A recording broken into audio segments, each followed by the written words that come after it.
تو ایسے ہم ہی واحد امت مسلمہ نہیں ہیں، ہم سے پہلے بھی ایک عظیم امت رہی ہے بنی اسرائیل.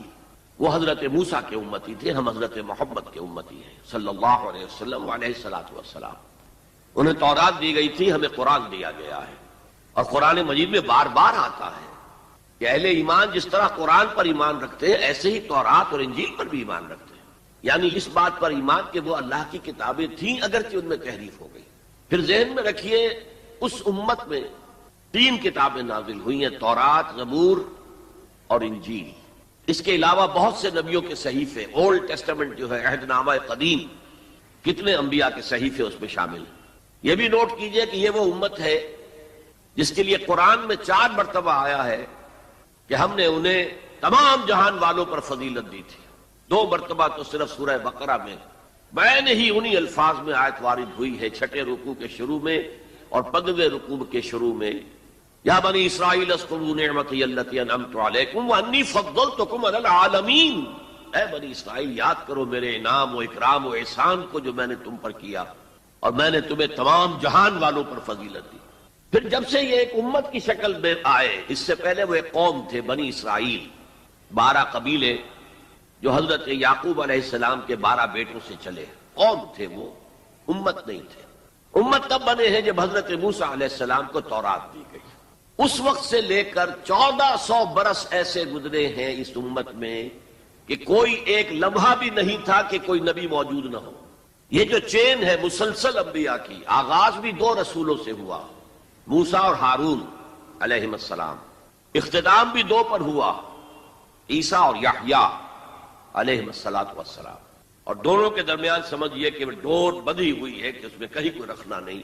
بخاری شریف میں روایت ہے حضور کی صلی اللہ علیہ وسلم، کانت بنو اسرائیل تسوسہم الانبیاء کلما ہلک نبی خلفہ نبی. بنی اسرائیل کی سیاست، ان کے انتظامی معاملات انبیاء کے ہاتھ میں ہوتے تھے.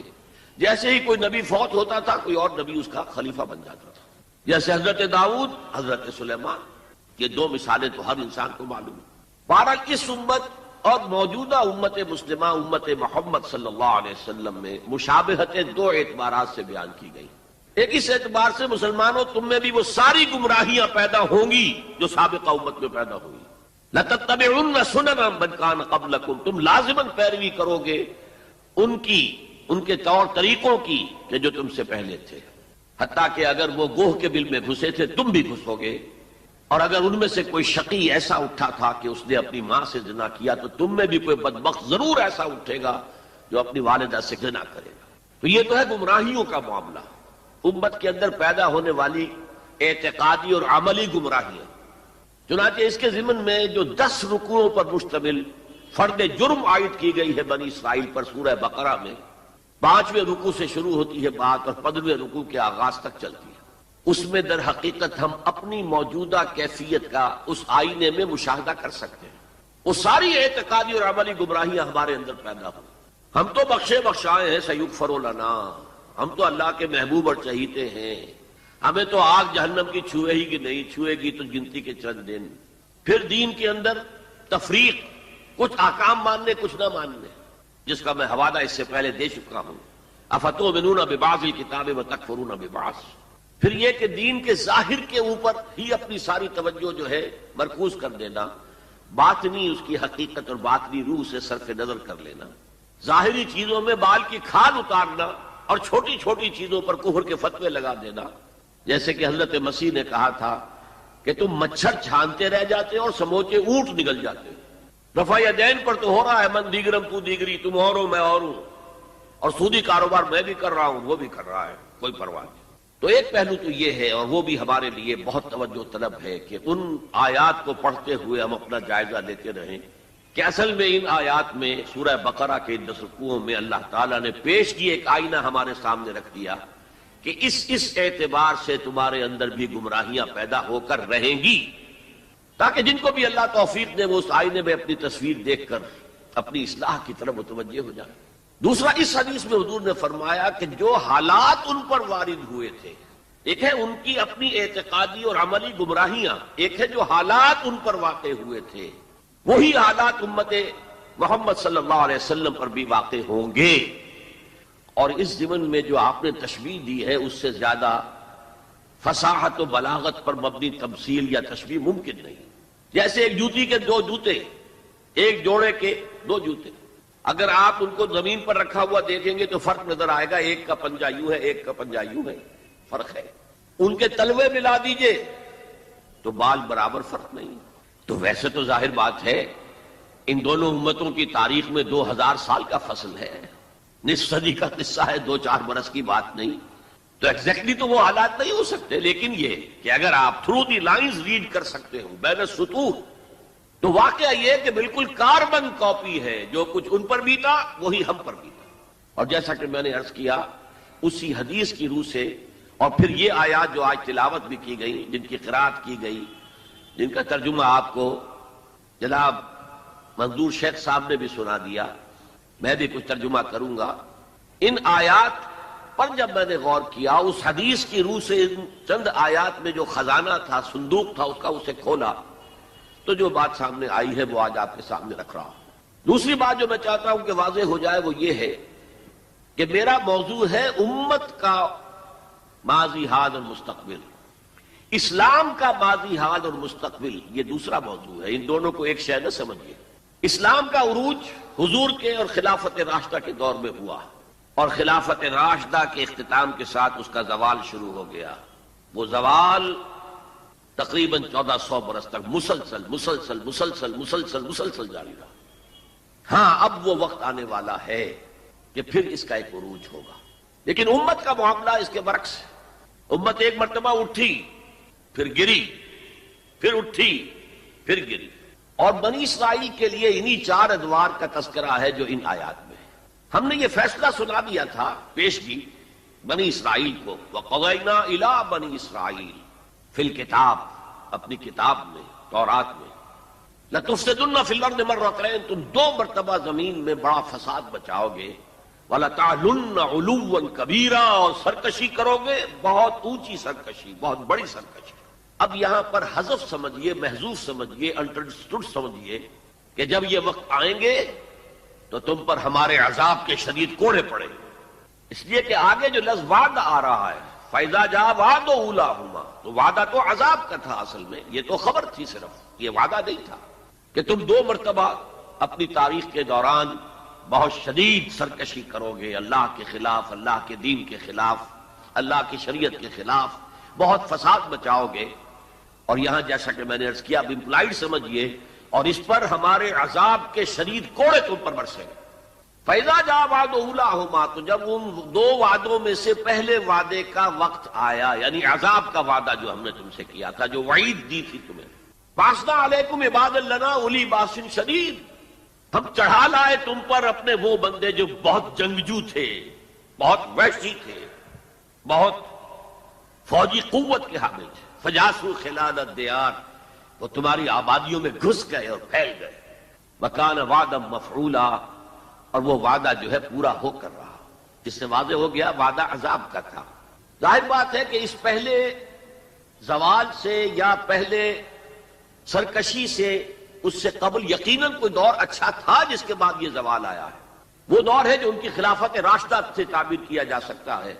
حضرت طالوت، حضرت داؤد، حضرت سلیمان علیہ السلام کا دور تقریباً 100 برس. یہ بعد میں تفصیل سے ذرا میں عرض کروں گا، اس لیے کہ ہمیں سابقہ امت مسلمہ کی تاریخ جو ہے اس کا بھی خاکہ ذہن میں رکھنا چاہیے. اس لیے کہ مستقبل میں اصل جو پیچ پڑنے والا ہے، جیسے پتنگوں کا پیچ پڑتا ہے، وہ انہی 2 امتوں کے مابین ہے بنیادی طور پر. اور اس کے پس منظر کو سمجھنے کے لیے دونوں کی تاریخ کا ایک خاکہ ذہن میں ہونا چاہیے. پھر فرمایا ثم رددنا لكم الكرة عليهم، پھر ہم نے لوٹا دی تمہاری باری ان پر. وامددناکم باموال وبنین، اور ہم نے تمہاری مدد کی مالوں کے ساتھ، اموال کے ساتھ اور بیٹوں کے ساتھ. وجعلناکم اکثر نفیرا، اور تمہاری تعداد تو وہ پہلے دور عروج کے مقابلے میں بھی زیادہ ہو گئی. ان احسنتم، اگر تم نے کوئی بھلائی کمائی، احسنتم لانفسکم، تو تم نے اپنے لیے کمائی. وَإِنْ أَسَأْتُمْ، اگر تم نے برائی کمائی، فَلَهَا، وہ بھی تمہارے اپنے نفس کے لیے ہے، اپنی جانوں کے لیے ہے. فَإِذَا جَاءَ وَعْدُ الْآخِرَةِ، پھر جب آیا دوسرے وعدے کا وقت، لِيَسُوءُ وُجُوهَكُمْ، پھر دیکھیے وہ الفاظ یہاں محذوف مانیے، باسنا علیکم عباد لنا اولی باس شدید، پھر ہم نے تم پر اپنے ایسے بندے مسلط کر دیے اور ایسے بندوں کو تم پر چڑھا لائے جو بڑے جنگجو تھے، بڑی قوت رکھنے والے تھے۔ تو یہاں اب اس کے بعد پڑھیے لیسو وجوہکم، تاکہ وہ تمہارے حلیے بگاڑ دیں، تمہارے چہرے بدل ڈالے۔ یہ تو لفظی ترجمہ یہی ہونا چاہیے، لیکن باب محاورہ کیا ہوگا؟ تمہارا حلیہ بگاڑ دیں۔ وَلِيَدْخُلُوا الْمَسْجِدَ كَمَا دَخَلُوهُ أَوَّلَ مَرَّةٍ، اور وہ داخل ہوں مسجد میں، بیت المقدس کی مسجد میں جو حضرت سلیمان نے بنائی تھی، جیسے پہلی مرتبہ داخل ہوئے تھے۔ پہلی مرتبہ کے ذکر میں اس کا بیان نہیں آیا تھا۔ یہ قرآن مجید کا اسلوب ہے کہ مقابل کی چیزوں کو حذف کر دیا جاتا ہے تاکہ اختصار سے کام لیا جائے۔ وَلِيَدْخُلُوا الْمَسْجِدَ كَمَا دَخَلُوهُ أَوَّلَ مَرَّةٍ، پہلی مرتبہ جیسے وہ داخل ہوئے تھے۔ وَلِيُتَبِّرُوا مَا عَلَوْا تَتْبِيرًا، اور جس چیز پر بھی انہیں اختیار حاصل ہو جائے اسے برباد کر کے رکھ دیں، تباہ کر دیں۔ یہ ہیں چند آیات جن میں بنی اسرائیل کے تاریخ کے، ان میں تو 3 ادوار کا ذکر ہے، لیکن ایک دور جو ہے ان کا امپلائڈ ہے کہ پہلے دور عذاب یا دور زوال سے پہلے ان کا ایک سنہری دور بھی تھا۔ اب ذرا میں چاہتا ہوں کہ بنی اسرائیل کی تاریخ کا ایک خاکہ ذہن میں جما لیں۔ 1400 قبل مسیح میں حضرت موسیٰ کو تورات ملی، تو 1400 قبل مسیح سے بنی اسرائیل ایک امت کی حیثیت سے ان کی تاریخ شروع ہوئی۔ حضرت موسیٰ کے زمانے میں جب تورات حاصل کرنے کے بعد پھر آپ آگے بڑھے فلسطین کی طرف، اور آپ نے بنی اسرائیل سے کہا کہ اب داخل ہو جاؤ اور جنگ کرو، جو لوگ یہاں ہیں انہیں یہاں سے نکالو، مشرکین ہیں، نہایت گمراہ قومیں یہاں آباد ہیں، یہاں سے نکالو، تاکہ یہ سرزمین جہاں تمہارے جد امجد ابراہیم رہتے تھے، یہ سرزمین جہاں تمہارے جد امجد اسحاق رہتے تھے، حضرت یعقوب رہتے تھے، اور جہاں سے وہ ہجرت کر کے مصر تشریف لے گئے تھے، تم دوبارہ وہ زمین حاصل کر لو۔ لیکن انہوں نے جنگ سے صاف انکار کر دیا۔ فَاذْهَبْ أَنْتَ وَرَبُّكَ فَقَاتِلَا إِنَّا هَاهُنَا قَاعِدُونَ، اے موسیٰ جاؤ، تم جاؤ، تمہارا رب جائے، تم جا کے جنگ کرو، وہ تو بڑے قوی جثہ لوگ ہیں، بڑے خوخار لوگ ہیں، ہم ان سے جنگ کرنے کی پوزیشن میں نہیں ہیں، ہم تو یہاں بیٹھے ہیں۔ حضرت موسیٰ پر اس قدر شدید بیزاری طاری ہوئی، آپ نے اللہ کی جناب میں دعا کی، رب انی لا املک الا نفسی و اخی، پروردگار مجھے تو اختیار ہے تو اپنی جان پر اور اپنے بھائی ہارون کی جان پر۔ اور یہ پوری قوم انکار کیے بیٹھی ہے۔ 6 لاکھ میں سے صرف 2 افراد نکلے تھے، یوشع ابن نون جو بعد میں جانشین ہوئے حضرت موسیٰ کے اور نبی تھے، جوشوا کہتے ہیں بائبل میں انہیں، اور کالب بن یفنہ، یہ دو رسول، 2 ان کے یہ امتی، 4 آدمی، ظاہر بات ہے کہ وہ کیسے جنگ کرتے۔ تو حضرت موسیٰ کی دعا تھی کہ رب انی لا املک نفسی الا نفسی واخی فافرق بیننا و بین القوم الفاسقین، تو اے اللہ اب ہمارے اور ان فاسقوں کے درمیان علیحدگی کر دے، میں اب ان کے ساتھ نہیں رہنا چاہتا، ان ناہنجاروں کے ساتھ نہیں رہنا چاہتا۔ اللہ نے فرمایا نہیں موسیٰ، رہنا تو ہوگا تمہیں انہی کے ساتھ، البتہ انہیں ہم یہ سزا دے رہے ہیں کہ 40 برس تک یہ ارض مقدس اب ان پر حرام ہو گئی، اسی صحرائے سینا میں بھٹکتے پھریں گے، یتیہون فی الارض، اسی سے اس سینا کے صحرا کو صحرائے تیہ کہا جاتا ہے، یتیہون فی الارض۔ اسی 40 سال کے دوران میں حضرت موسیٰ کا انتقال ہو گیا، حضرت ہارون کا انتقال ہو گیا، بلکہ یوں سمجھیے کہ تقریباً پوری نسل جو مصر سے نکل کر آئی تھی وہ فوت ہو گئی۔ اب ایک نئی نسل پیدا ہوئی صحرا میں، جو غلامی کا داغ اٹھائے ہوئے نہیں تھی، صحرا کی وسعتوں میں پیدا ہوئے۔ جیسے کہ اقبال کہتا ہے، فطرت کے مقاصد کی کرتا ہے نگہبانی، یا بندہ صحرائی یا مرد کوہستانی۔ شہری لوگوں کے اندر تو طرح طرح کی کمزوریاں آ جاتی ہیں، اخلاقی اعتبار سے بھی بڑے بڑے شہر، ان کے اندر جو بھی خرابیاں آتی ہیں وہ سب کو معلوم ہے۔ تو فطرت کے مقاصد کی کرتا ہے نگہبانی، یا بندہ صحرائی یا مرد کوہستانی۔ تو صحرا میں جو نسل پیدا ہوئی اب 40 سالوں میں، اور وہ جوان ہو گئی، اس نے پھر جوشوا یعنی حضرت یوشع ابن نون کی سرکردگی میں جہاد کیا، قتال کیا۔ جیریکو، اریحا اس کا نام تھا، آج کل آپ پڑھتے ہوں گے اخبارات میں، وہ اسرائیل میں اور جو فلسطین کے شہروں میں جیریکو ایک مشہور شہر ہے، سب سے پہلے وہ فتح کیا، اس کے بعد پورا فلسطین فتح کر لیا۔ غلطی یہ کی کہ کوئی ایک مرکزی حکومت قائم نہیں کی، 12 قبیلوں نے 12 چھوٹی چھوٹی ریاستیں بنا لی۔ اب 12 ریاستیں ہوں گی تو آپس میں کھٹ پٹ بھی ہوگی، اختلافات بھی ہوں گے، جیسے ہمارے دور زوال میں ہندوستان میں جب مغلیہ سلطنت کا جو کنٹرول تھا وہ ڈھیلا پڑ گیا، تو اب ہر جگہ پر راجے ہیں، مہاراجے ہیں، نواب ہیں، لوکل لوگ کھڑے ہو گئے، اور ان پر کوئی کنٹرول اب مرکز کا نہیں رہا. پھر وہ آپس میں لڑتے بھی تھے، یہ آپس میں لڑتے بھی تھے، اور جو قریب کے مشرک قبائل تھے ان سے ایک دوسرے کے خلاف مدد بھی لیتے تھے، ان سے شادیاں بھی کی، ان سے خلا ملا بھی رکھا، مشرکانہ اوہام بھی پیدا ہو گئے، غلط رسومات بھی انہوں نے اپنے ان مشرک ہمسایوں سے سیکھ لی. تو پھر ان پر ایک سزا مسلط ہوئی، اور جو آس پاس کے مشرک قبائل تھے انہوں نے انہیں فتح کر کے انہیں اپنے گھروں سے نکال دیا. 300 برس اس کیفیت میں گزرے. اس کے بعد جب ان کا حال یہ ہو گیا کہ اپنے گھروں سے نکال دیے گئے، ان کے بیٹوں کو روک لیا گیا غلام بنانے کے لیے، تو پھر انہوں نے وقت کے نبی سے کہا کہ ہمارے لیے ایک بادشاہ آپ معین کر دیں، سپہ سالار معین کر دیں کہ ہم اس کی قیادت میں قتال کریں. وہ واقعہ قرآن مجید میں سورہ بقرہ میں تفصیل سے ہے، میں اس کی تفصیل میں نہیں جانا چاہتا. بہرحال اس کے نتیجے میں حضرت طالوت، پھر حضرت داؤد، پھر حضرت سلیمان، یہ 100 برس ہیں جن میں ان کو کہنا چاہیے کہ ان کا پہلا سنہری دور، جسے میں کہہ رہا ہوں ان کی خلافت راشدہ. یعنی فرق نوٹ کیجئے، ہماری خلافت راشدہ دور نبوت سے متصل ہے، کوئی فصل نہیں ہے اس کے مابین، لیکن ان کی خلافت راشدہ میں 300 برس کا فصل ہے. دور نبوت حضرت موسیٰ علیہ السلام کا 300 سے بھی تقریباً 350 برس وہ بھی شمار کر لیجئے جو صحرائے تیہ میں بھٹکتے ہوئے گزرے. بہرحال یہ 100 سال ان کے بڑے شاندار تھے. حضرت داؤد کی حکومت اور حضرت سلیمان کی حکومت تو اس اعتبار سے پوری انسانی تاریخ میں یونیک ہے کہ ہوا پر بھی انہیں کنٹرول دے دیا گیا، جنات ان کے تسلط میں آ گئے، اور پرندوں اور جانوروں کی بولیاں بھی ان کو سکھا دی گئیں. اس قسم کی حکومت تو اللہ نے کسی اور کو کبھی دی ہی نہیں. لیکن پھر اب ان کا دور زوال شروع ہوا. حضرت سلیمان کے 2 بیٹوں کے درمیان سلطنت تقسیم ہو گئی. شمالی اسرائیل چھوٹی تھی اور بڑی یہودا، 2 حصوں میں تقسیم ہو گئی. اور ان میں سوال آیا اخلاقی، مذہبی، اعتقادی، عملی، دنیا پرستی، دولت پرستی، مشرکانہ اوہام، غلط رسوم. اس کے نتیجے میں پھر اللہ کے عذاب کا پہلا کوڑا جو ہے، بڑا کوڑا، وہ پڑا، اور وہ 2 حصوں میں آیا. نوٹ کر لیجئے. پہلے اشوریوں نے، سیریا کے رہنے والے اشوریوں نے حملہ کیا اور شمالی سلطنت اسرائیل کو تہس نہس کر دیا، ختم کر دیا. یہ ہوا ہے تقریباً 700 قبل مسیح. خلافت راشدہ ان کی ہے 1000 قبل مسیح سے لے کے 900 قبل مسیح تک. تو گویا کہ اس کے 200 برس کے بعد سلطنت اسرائیل ختم. سلطنت یہودا رہی، لیکن اس میں بھی وہ زوال جاری رہا.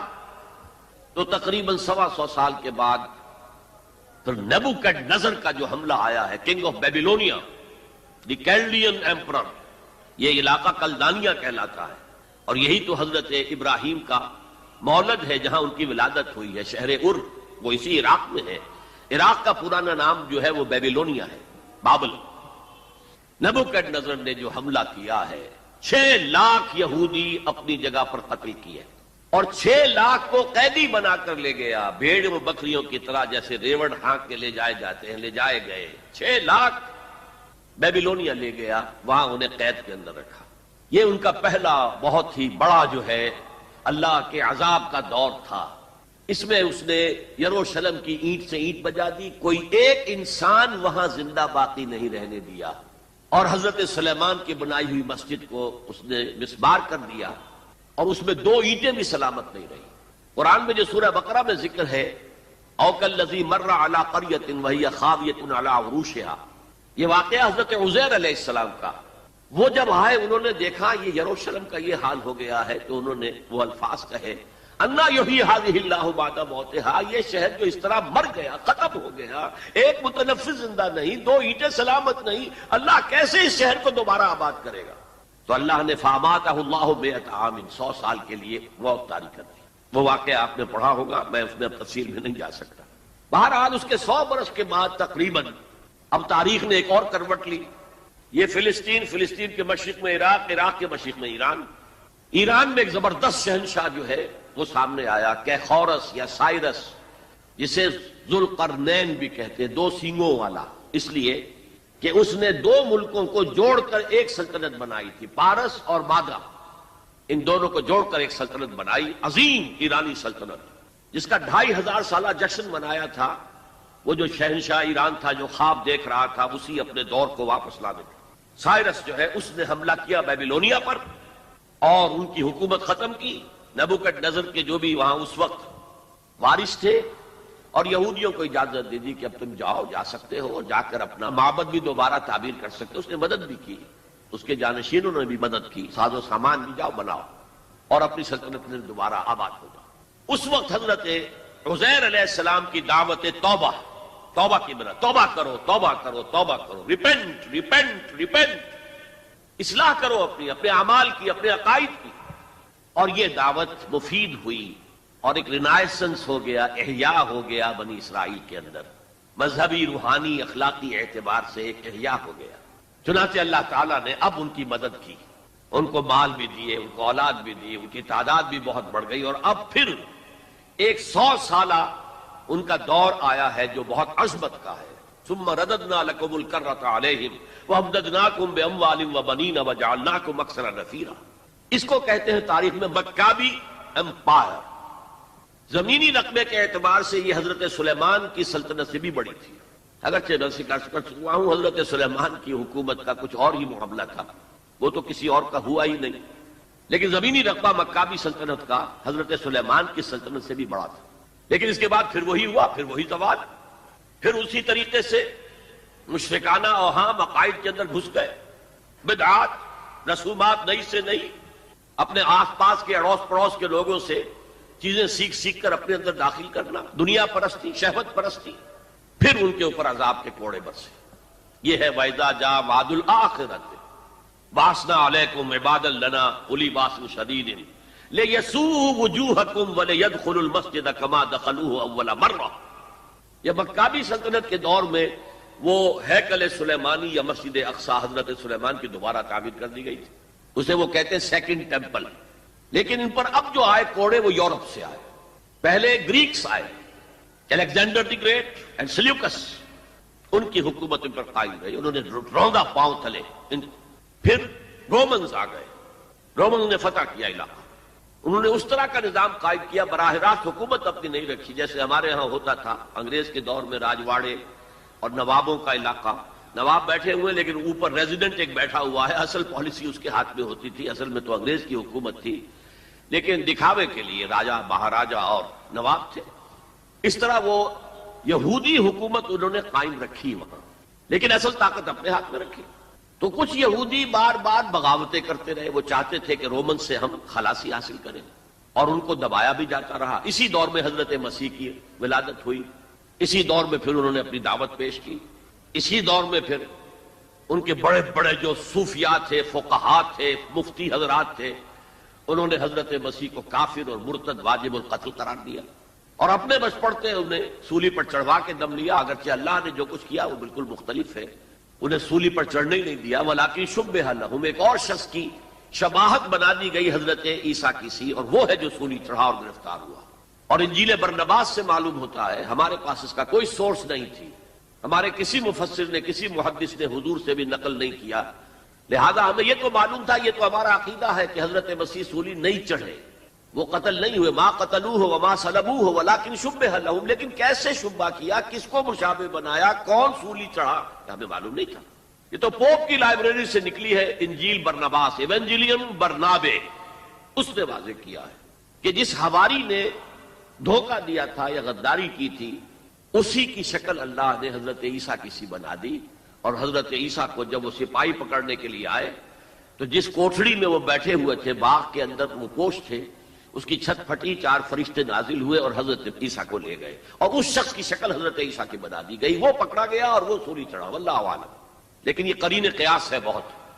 بہرحال اس کے بعد بھی ان کا زوال باقی رہا، انہوں نے حضرت عیسیٰ کو تو رد کر دیا، انہیں ولد الزنا قرار دیا، حضرت مریم پر تہمت لگائی، بہتان عظیمہ قرآن کہتا ہے، مریم پر بہتان عظیم۔ اس کے بعد سن 70 عیسوی میں، یعنی حضرت مسیح کے رفع سماوی کے تقریباً 40 برس بعد، پھر ان زیلوٹس نے، یہ جو بار بار بغاوت کرتے تھے یہودیوں میں سے، انہیں زیلوٹس کہا جاتا ہے، بڑے جوشیلے لوگ، انہوں نے ایک بڑی بغاوت کی۔ تو ایک جو جرنیل تھا رومن، ٹائٹس، تیتوس کہتے ہیں اسے عربی میں، تیتوس، توئے یہ توئے واو سین، ٹائٹس، اس نے پھر جو کرش کیا ہے اس ریبیلین کو، 1,33,000 یہودی ایک دن میں قتل کیا۔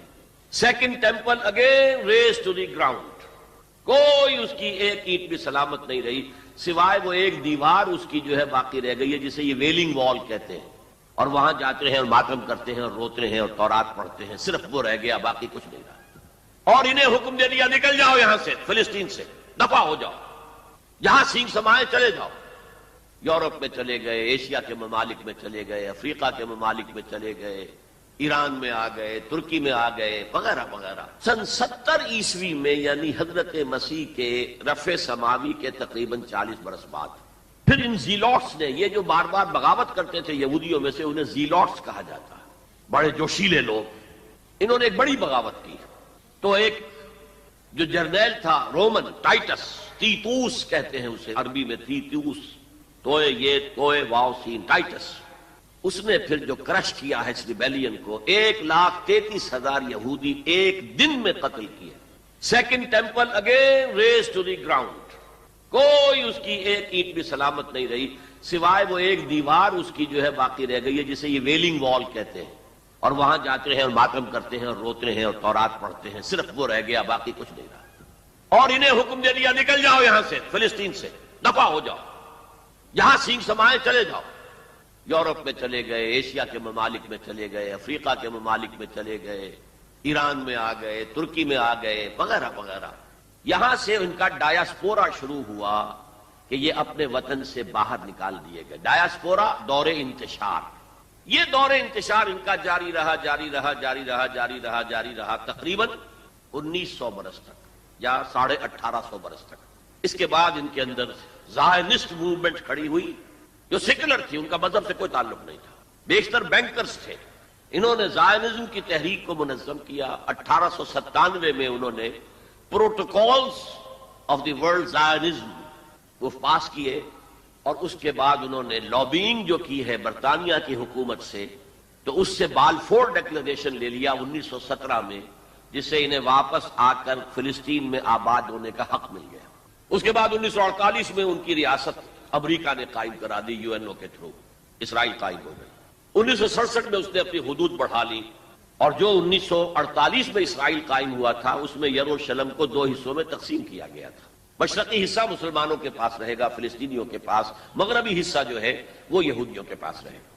اور مشرقی حصے ہی میں وہ ٹیمپل ماؤنٹ ہے جہاں کبھی ہوتا تھا ان کا معبد، وہ اسے چونکہ ٹیمپل کہتے ہیں اس لیے ٹیمپل ماؤنٹ، وہ پہاڑی جس کے اوپر کے وہ ٹیمپل تھا۔